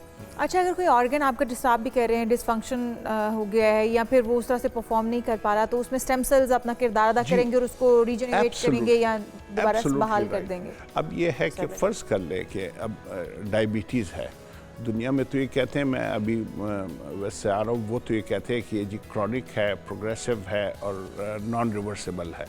हम इसके ख़िलाफ़ बातें करते हैं। ये न क्रॉनिक भी नहीं है, ये मेटाबॉलिक डिजीज़ है, ये रिवर्सिबल है और ये ट्रीटेबल है, मतलब इसको रिवर्स किया जा सकता है। लेकिन अब ये है कि इसी तरीके से अब गुर्दे हैं, किसी के गुर्दे फेलियर की तरफ जा रहे हैं, तो हम बजाय इसके कि आप गुर्दा ट्रांसप्लांट करें, बाहर से लेकर आएँ, उसमें इतने इम्यून सिस्टम इन्वॉल्व होते हैं, आपको इम्यूनोसप्रेसेंट देना पड़ते हैं, तमाम आपकी बॉडी इम्यून सिस्टम को ज़ीरो करना पड़ता है क्योंकि बाहर की चीज़ आपने लगे। तो हम आपके अपने सेल्स लेके, आपके फैट में से हम सेल ले लेंगे, आपके ब्लड में से ले लेंगे, आपके बोन मैरो में से ले लेंगे, आपकी स्किन से ले लेंगे, उसको हम लेके वो सेल बनाएंगे। वो जब हम आपके गुर्दे में डालेंगे, आपका गुर्दा दोबारा रिजुविनेट हो जाएगा। लिवर इसी तरह रिजुविनेट हो सकता है। ब्रेन, अब अल्जाइमर्स हमारा बहुत ज़्यादा जो वो है, इसकी हमारे जो स्टडीज़ है ऑटिज़म पे, ऑटिस्टिक बच्चों पे हमारा बहुत ज़्यादा, ऑटिज़म, ADHD। अच्छा, उस पे भी इसके रिजल्ट्स अच्छे आ रहे हैं जी। अल्जाइमर्स, अरे वाह, डिमेंशिया और पार्किंसंस, इसमें तो मैं कहता हूँ 100% तो नहीं कहना चाहिए, लेकिन नियरली दैट इसके इतने अच्छे रिजल्ट्स। अच्छा, ऑटिस्टिक जो बच्चे हैं उनके अंदर इसका इस्तेमाल क्या, बहुत ज़्यादा तरीक़ाकार क्या? और इतना इसमें ये होता है कि हम सेल्स लेते हैं, सेल्स जब हम बनाते हैं, जो इनके स्पेसिफिक सेल्स है, हम इनको पीछे से अम्बिलिकल कॉर्ड में, एपिड्यूरल या अम्बिलिकल कॉर्ड में हम उनको स्टेम सेल्स इंजेक्ट करते हैं, जहाँ से वो ब्रेन में जाएंगे, वहाँ से वो ब्रेन में जाएंगे।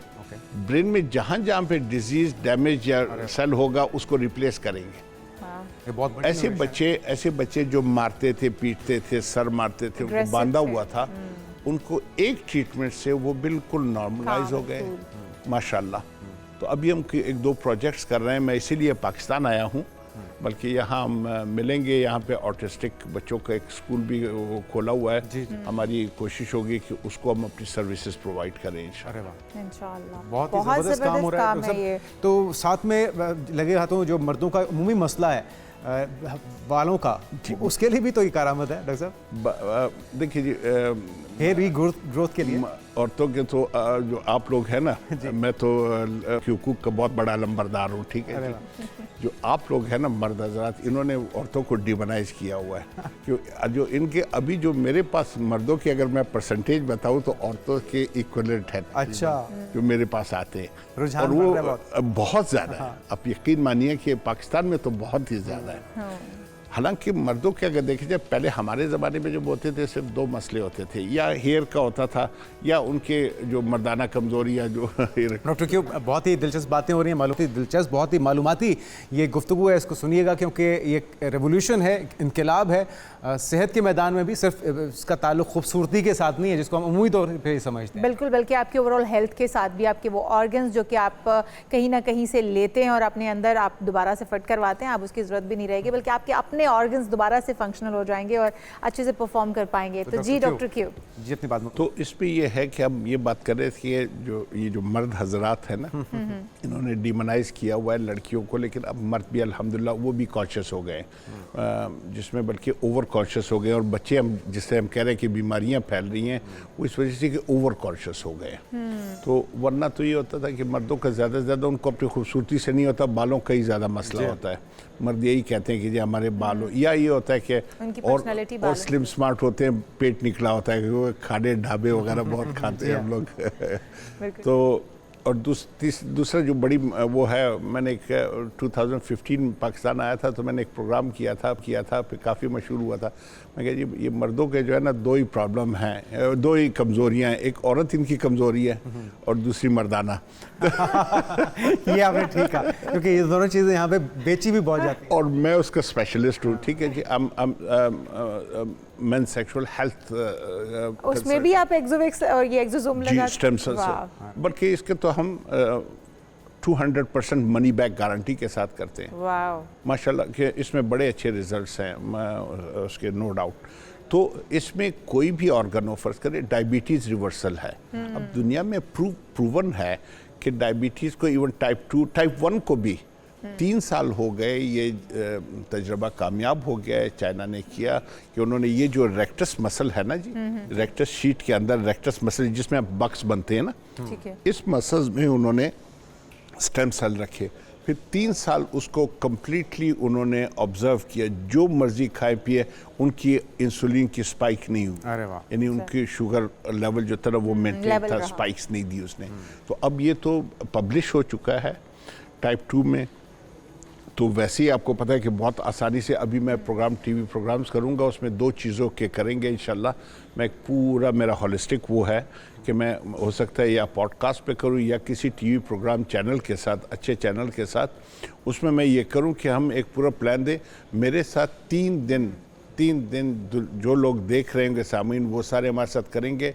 हम उनको प्रॉपर डिटॉक्स करेंगे, रिजल्ट्स भी आएंगे, प्रॉपर डिटॉक्स करेंगे। ठीक है। हम उनके स्टेम सेल्स खुद ही अपने किस तरह बनते हैं वो करेंगे, और डायबिटीज़ को रिवर्स करेंगे। जबरदस्त, डॉक्टर बहुत ही खूबसूरत बेस्ट ऑफ बातें लक आपने हमारी की तरफ हैं। से, ढेरों दुआएं इस ज़बरदस्त काम के लिए जो कि पूरी एक इनकलाब की हैसियत रखता है। मेरे ख्याल में इसमें तो आवाम को भी और गवर्नमेंट को भी पूरी तरह से सपोर्ट करना चाहिए, भी फैलानी चाहिए, और नकारों से भी होशियार रहना है हमें। बिल्कुल, और जिनकी दुकानें बंद हो जाएंगी, जो शुगर की दवाएं बनाकर बेचते हैं या डिफरेंट बीमारियों की, उनका क्या होगा वो भी हमें देखना होगा।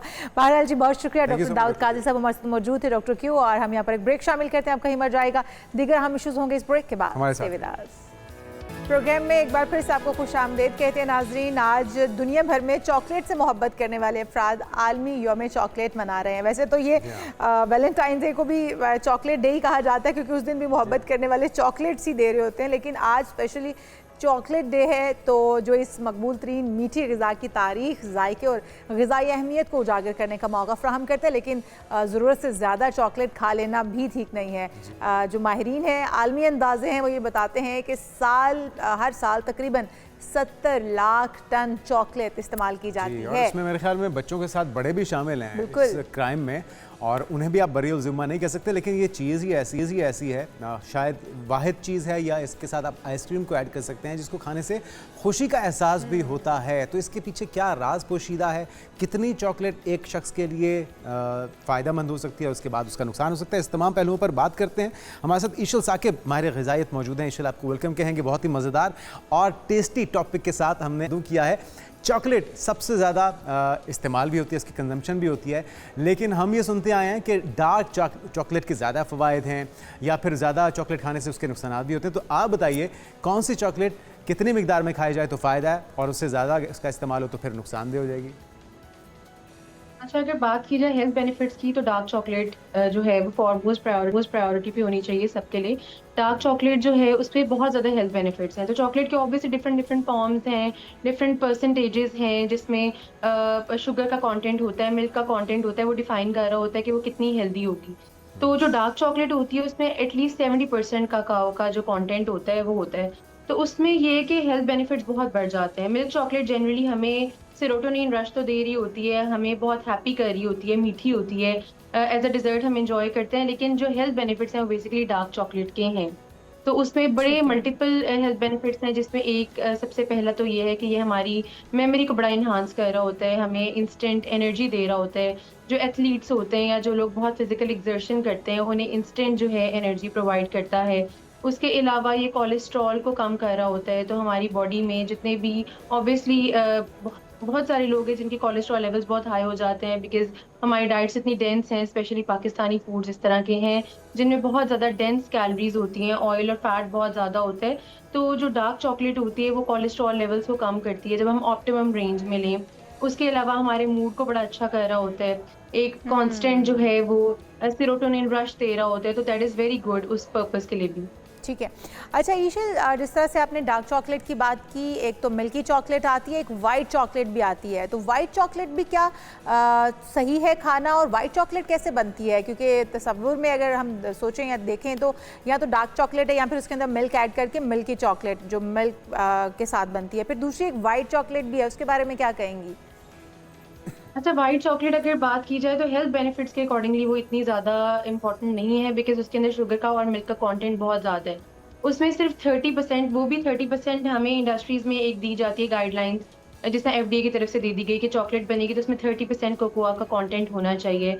व्हेयरएज़ एट टाइम्स वो भी फॉलो नहीं होता, तो उसमें ककाओ बहुत कम है। ककाओ एक इंग्रेडिएंट है बेसिकली चॉकलेट बनाने का, जिसकी वजह से वो हेल्थ बेनिफिट्स पोजेस करता है। तो अगर न्यूट्रिशन की टर्म्स में देखा जाए तो उसमें हेल्थ बेनिफिट्स कम हैं।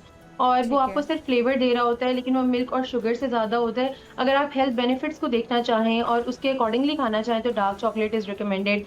वो भी 70% कोकोआ के कंटेंट के साथ या उससे अबव जो है वो रिकमेंडेड होता है। डार्क बल्कि चॉकलेट तो बच्चों के लिए आपने बहुत अच्छा है। बता दिया ईशल के फ़ायदेमंद है सेहत के लिए, लेकिन सही वक्त क्या है इसके खाने का, सही मिकदार क्या है? एक दिन में कितनी चॉकलेट या डार्क चॉकलेट कंज्यूम की जाए तो उसका फ़ायदा होगा? और ज़ाहिर बात है एक्सेस तो किसी भी चीज़ की नुकसानदेह हो जाती है फिर।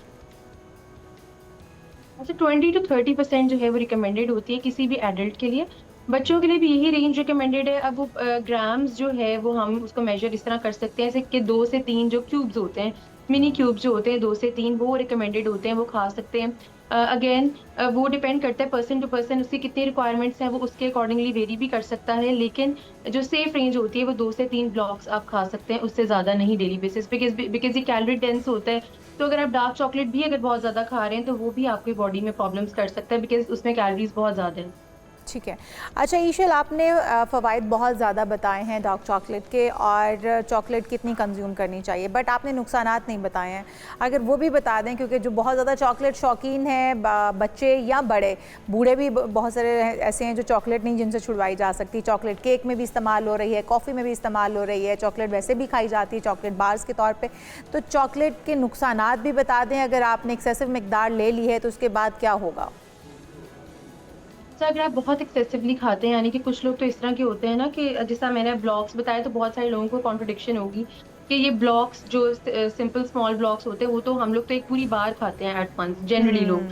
तो उसमें ये होता है कि अगर आप बहुत एक्सेसिवली खाने लग जाएं तो एक तो आप डायबिटीज़ होने के चांसेस बहुत ज़्यादा हैं बिकॉज ऑब्वियसली डायबिटीज़ टाइप 2 जो है वो एसोसिएटेड होती है सेडेंट्री लाइफस्टाइल और बहुत ज़्यादा ओवर न्यूट्रिशन के साथ, बहुत ज़्यादा खाना खाने के साथ। तो एक डायबिटीज़ एक मेजर चीज़ है। उसके अलावा कोलेस्ट्रॉल लेवल जहाँ ये कम कर रहा है वहाँ ये ज़्यादा भी कर सकता है। तो एक सेफ रेंज के अंदर ये हमारे हेल्थ बेनिफिट्स को ऑब्वियसली कर रहा होता है, हमारी लाइफ को प्रोलॉन्ग कर रहा होता है, मेमोरी को इम्प्रूव कर रहा होता है। लेकिन जब हम बहुत ज़्यादा लेते हैं तो हमारा स्लीप साइकिल भी डिस्टर्ब होता है क्योंकि इसके अंदर कैफीन मौजूद होती है। तो जितनी ज़्यादा आप कैफीन लेंगे उतना ही आपकी बॉडी के सिस्टम्स को डिस्टर्ब करेगा। बच्चों में हाइपर एक्टिविटी आ जाती है और बड़ों में भी एट टाइम्स कि हम लोग कहते हैं कि हम लोगों ने चॉकलेट्स खा ली, अब हम नहीं सो पा रहे, या बच्चों को दे दिए तो बहुत ज़्यादा हाइपर एक्टिव हो गए। उसकी वजह ये होती है कि एक तो शुगर का कंटेंट ज़्यादा होता है, सेकंड ये कि कैफीन बहुत ज़्यादा होती है। ये दोनों चीज़ें मिला के स्लीप साइकिल को बड़ा ऑल्टर कर देती हैं और अगले दिन आप बहुत थकावट महसूस करते हैं। ऑब्वियसली जब आपकी नींद प्रॉपर नहीं होगी तो आप इस तरह फील करेंगे। फोर्थ थिंग इज़ कि ओबेसिटी बहुत ज़्यादा आ रही है। जो लोग मोटापा है बच्चों में बहुत ज़्यादा है। चाइल्डहुड ओबेसिटी जो पहले नहीं थी क्योंकि हम आउटडोर गेम्स प्ले करते थे, खाते भी थे, तो हमारी बॉडी को उस तरह से इम्पैक्ट नहीं आता था। लेकिन अब आके ये बहुत मेजर एक आ रहा है कंसर्न कि बहुत ज़्यादा चॉकलेट की कंजम्पशन से बहुत मोटापा हो रहा है बच्चों में, और चाइल्डहुड ओबेसिटी तो फिर आगे प्रॉब्लम्स की एक फाउंडेशन है आप रख रहे हैं जो कि फर्दर लेटर ऑन जाके लाइफ में उन्हें और ज़्यादा डिस्टर्ब करने वाला है। उसके अलावा ये है कि क्योंकि बहुत ज़्यादा जब आप ये कंज्यूम कर रहे होते हैं तो आपकी हेल्थ ओवरऑल डिटोरिएट हो रही होती है विद टाइम। आपकी स्किन जो है उसके लिए ऑप्टिमम चॉकलेट रिक्वायर्ड है, लेकिन जब बहुत ज़्यादा कंज्यूम करेंगे तो ये एक्ने भी कॉज कर सकती है। जो ग्रोइंग एजेस हैं उसमें बहुत ज़्यादा आपको पिंपल्स और इस तरह स्किन रिलेटेड प्रॉब्लम्स भी आते हैं, जो कि अब साइंटिफिकली प्रूव भी होता जा रहा है आहिस्ता-आहिस्ता कि बहुत ज़्यादा एक्सेसिवली अगर आप कंज्यूम करें तो। ठीक है। अच्छा ईशिल, पैकिंग्स के ऊपर लिखा होना शुगर फ्री चॉकलेट, क्या वो बाकी शुगर फ्री होती है? वो आपकी हेल्थ पे उस तरह से असरअंदाज नहीं होती? जो डायबिटीज़ पेशेंट हैं या फिर जो चॉकलेट लवर हैं जिनको वेट गेन होना या शुगर का खदशा है, तो वो ले सकते हैं? अच्छा, बिल्कुल शुगर फ्री चॉकलेट्स होती हैं और वो रिकमेंडेड भी होती हैं। अगेन जैसा मैंने मेंशन किया था कि 70% कोकोआ का कंटेंट या उससे अबव। सो परसेंटेज होती है, लेट्स से कि 100% है तो उसमें से अगर 70 या 80% कोकोआ होगा और उसके अलावा बाकी 10% मिल्क या शुगर होगी या फिर आर्टिफिशियल स्वीटनर होगा तो दैट इज़ सेफ। वो डायबिटिक लोग भी ले सकते हैं, बल्कि डायबिटिक्स के लिए अच्छा है ये।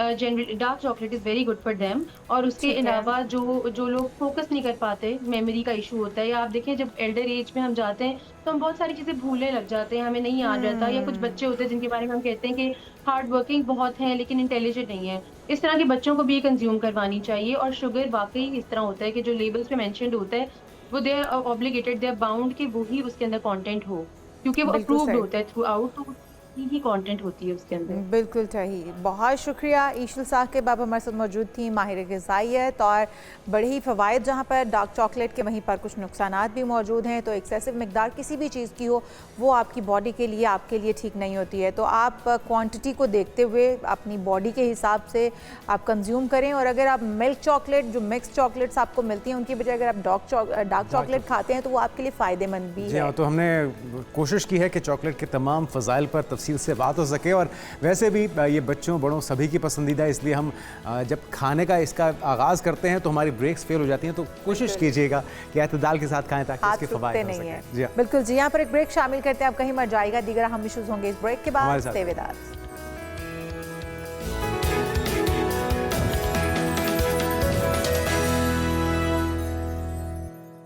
Welcome back. और मुल्क भर में आटे की कीमतों में एक बार फिर से नुमाया इजाफा कर दिया गया है। नान भाइयों ने रोटियों की कीमतें खुद साख्ता बढ़ा दी हैं। वो 14 रुपये रेट है, लेकिन 16 से 20 रुपये में फ़रोख्त हो रही है। बहरहाल इसके बायस आवाम को मुश्किलात में मज़ीद उसका पहाड़ झेलना पड़ रहा है। मुख्तलिफ शहरों में 20 किलो आटे का थैला, जिसकी कीमत 300 रुपये इजाफे के साथ इस वक्त रिकॉर्ड की जा रही है। और आटा डीलर्स एसोसिएशन का ये कहना है कि पंजाब से आटे की तरसील में तातुल के बायस कई इलाकों में सप्लाई भी मुतासर हो चुकी है, जिससे मार्केट में किल्लत भी है, कीमतों में तेज़ी भी पैदा हुई है। लाहौर में भी 20 किलो आटे का थैला तकरीबन 2250 रुपये में फ़रोख्त हो रहा है, जबकि कराची की अगर बात की जाए तो थैला 2900 रुपये तक जा पहुंचा है, जिससे दोनों बड़े शहरों के दरमियान कीमतों का नुमाया फ़र्क भी सामने आ रहा है। जिस मुल्क के अंदर वाफर मिकदार में गंदम उगाई जाती है, काश्त होती है और फिर इंपोर्ट भी की जाती है, एक्सपोर्ट भी की जाती है और एक्सपोर्ट की जाती है, उसके बाद इंपोर्ट की जाती है, कि अब हमारे पास कमी हो गई है। लेकिन उसके बावजूद इस सप्लाई चेन को यकीनी ना बना पाना, उसमें रुकावट, नकलो हमल में के बढ़ते अखराजात, तलब और रसद में अदम तवाज़ुन, ये कीमतों में इजाफे की बड़ी वजूहात बन रहा है। तो इस पर किस तरह सद्दबाब मुमकिन है और इस पर चेयरमैन फ्लोर मिल एसोसिएशन क्या कहते हैं? साबिक चेयरमैन आसिम रज़ा मौजूद हैं इस वक्त हमारे नुमाइंदे गौहर अली के साथ। तो गौहर अली क्या कहते हैं? आसिम रज़ा, क्यों फ्लोर मिल एसोसिएशन की जानिब से कीमतें बढ़ाई गई हैं? उसके बाद आटे की भी कीमतें बढ़ी हैं, रोटी की कीमतें भी बढ़ चुकी हैं, क्या कहना है इनका? जी, मुल्क भर में एक बार फिर आटे की कीमत में इजाफा हो गया है। इस इजाफे की वजूहात क्या, ये जानते हैं पाकिस्तान फ्लोर मिल एसोसिएशन के साबिक चेयरमैन व ग्रुप लीडर आसिम रज़ा साहब से। आसिम रज़ा साहब, बताइएगा क्या वजह है कि आटे की कीमत फिर बढ़ रही है? भाई, मार्केट के अंदर गंदम चूँकि स्क्वीज़ कर गई है, हर आदमी ने अपनी बिसात के मुताबिक रखी हुई है, ये हमारा समझना है। लेकिन उसके साथ साथ जो बड़ी वजह हमें समझ आ रही है वो ये है कि जब प्राइसेस गंदम कम आएगी तो आटे की प्राइसेस डेफिनेटली बढ़ती हैं। फ्लोर मिल्स को गंदम कम मिल रही है?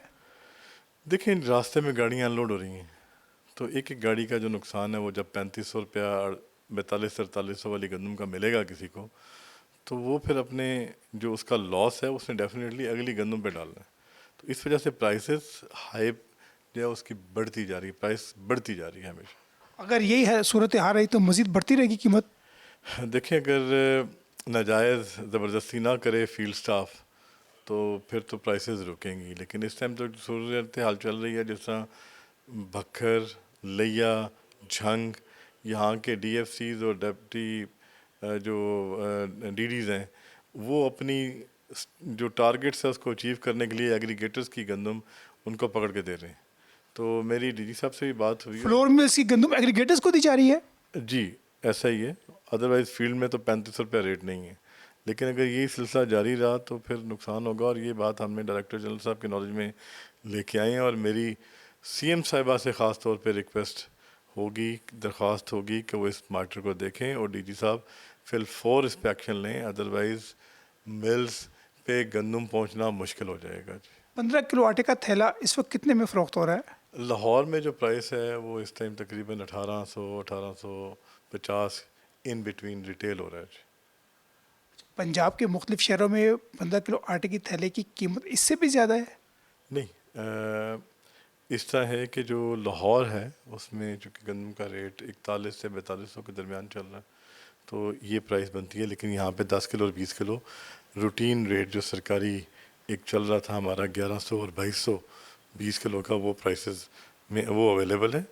लेकिन उसके साथ गंदम का इस वक्त क्या निर्ख है पंजाब में? एवरेज रेट अगर हम ले लें तो मेरा ख्याल है 4100 रुपये हम करेंगे। पिंडी में 4300 प्लस है, लाहौर में 4100 प्लस है, और जनूबी पंजाब में भी तकरीबन यही रेट 4300 रुपये तक, 4100 रुपये तक 4100 रुपये फी मन। जी। सरकारी कीमत तो 3500 रुपये फी मन है। देखिए सरकार इशू नहीं कर रही, ये इंडिकेटिव प्राइस थी। सरकार आपको गंदम नहीं दे रही? नहीं, सरकार तो गंदम नहीं दे रही ना जी। इंडिकेटिव प्राइस थी कि ये रेट मिल किसान को मिले तो अच्छा रेट है।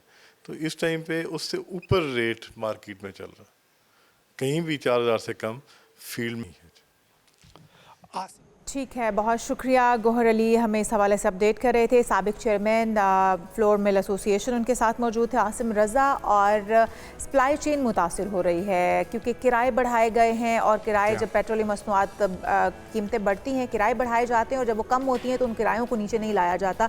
ये भी एक बड़ी वजह बन रहा है तरसील में जो इस वक्त प्रॉब्लम्स आ रहे हैं। अल्टीमेटली इसका खमियाजा आम सारिफ को, आपको और हमें बर्दाश्त करना पड़ता है, महंगे आटे और महंगी रोटी की सूरत में। उम्मीद करते हैं हुकूमत इस पर काम धरेगी और उसके सद्देबात के लिए अमली इक़दाम किए जाएंगे। बिल्कुल जी, प्रोग्राम का वक्त खत्म हो चुका है। हम चाहेंगे आपसे इजाज़त, अपना बहुत सारा ख्याल रखिएगा। आपसे मुलाकात होगी कल। अल्लाह हाफ़िज़।